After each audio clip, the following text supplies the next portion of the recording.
નમસ્કાર, આપ જોઈ રહ્યા છો ICB 24 ન્યૂઝ. જોઈએ આજના સમાચાર.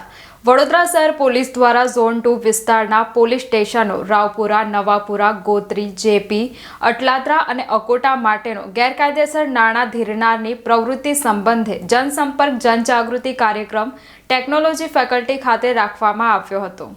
વડોદરા શહેર પોલીસ દ્વારા ઝોન 2 વિસ્તારના પોલીસ સ્ટેશનો માટેનો ગેરકાયદેસર નાણાં ધીરનારની પ્રવૃત્તિ સંબંધે જનસંપર્ક જનજાગૃતિ કાર્યક્રમ ટેકનોલોજી ફેકલ્ટી ખાતે રાખવામાં આવ્યો હતો, જેમાં માર્ગદર્શન આપવામાં આવ્યું હતું, જેમાં 500 થી વધારે વિસ્તારના નાગરિકો ઉપસ્થિત રહ્યા હતા. વિવિધ બેંકના અધિકારીઓ દ્વારા કેવી રીતે લોન મેળવાય અને કયા પ્રોસેસ હોય છે તે અંગેનું જ્ઞાન માર્ગદર્શન લોકોને આપવામાં આવ્યું હતું. આ પ્રસંગે વડોદરા શહેર joint police commissioner Manoj Ninama સાહેબ, ડીસીપી અભય સોની, વિવિધ બેંકના અધિકારીઓ તેમજ 5 પોલીસ સ્ટેશનના પોલીસ ઇન્સ્પેક્ટર શ્રીઓ ઉપસ્થિત રહ્યા હતા.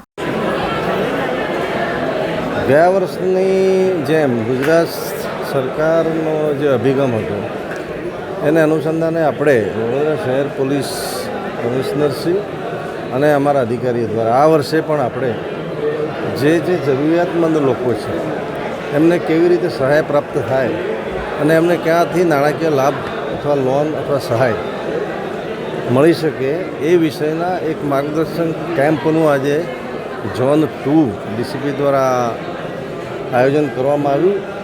એમાં જે ઝોન 2માં જે પોલીસ સ્ટેશનો આવે છે, રાવપુરા, નવાપુરા, ગોત્રી, જેપી અને અટલાદરા, એના લોકોને આપણે સાંભળ્યા, એની સાથે ચર્ચા વિચારણો કરી અને ક્યાંથી લોન ઉપલબ્ધ થશે, એની ફેસિલિટીઝ શું છે એ માટે આપણે દરેક નવી જુદી જુદી એજન્સીના અધિકારીઓ, નોડલ ઓફિસરો પણ અત્યારે હાજર છે, જેમાં બેંક ઓફ બરોડા જે લીડ કરે છે. આજે નાના પાયાના જે લોન લેનારા લોકો છે, નાની લોન આપનારી બેંકો છે, એ બેંકો વતીથી જ્યાં સંકલનની જરૂર પડે તો બેંક ઓફ બરોડા અને ગ્રામીણ બેંક સંયુક્ત રીતે કરે છે. તેના પ્રતિનિધિ તરીકે એ અધિકારીઓ હાજર રહ્યા, સ્ટેટ બેંક ઓફ ઇન્ડિયાના અધિકારી હાજર રહ્યા અને બીજી પણ બેંકોના પ્રતિનિધિના ડેસ્ક બહાર આપણે લગાડેલા છે, જેથી લોકોને જરૂરી માર્ગદર્શન મળી રહે. આ પ્રોગ્રામ કરવાનો હેતુ આપણે એકચ્યુઅલી છે કે ગેરકાયદેસર વ્યાજખોરો વિરુદ્ધની જે ઝુંબેશ આપણે ગયા વર્ષે ચલાવી હતી એમાં આપણે ગયા વર્ષે સફળ રહ્યા અને આખું વર્ષ આપણને ઓછી ફરિયાદો મળી.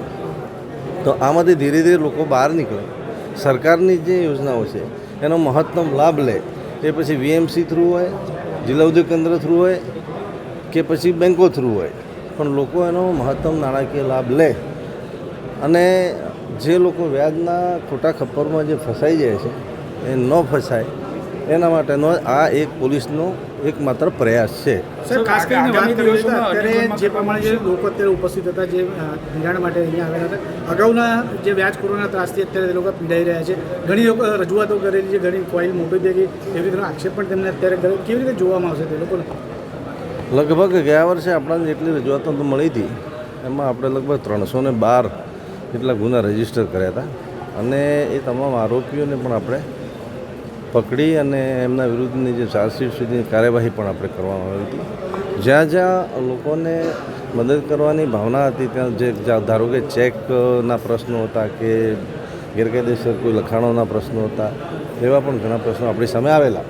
પણ આ વખતે પણ આ સાથે સાથે આપણે આ પણ જાહેરાત કરીએ છીએ કે જેને કોઈ પણ પ્રશ્ન છે કે ભાઈ ગેરકાયદેસર રીતે વ્યાજે પૈસા લીધા છે અને એ પૈસા એને પરત કરી દીધા છે ને એ ઉપરાંત જો વ્યાજખોરીની માગણી થતી હોય તો એના બાબતે અત્યારે પણ ફોરમ ખુલ્લું છે.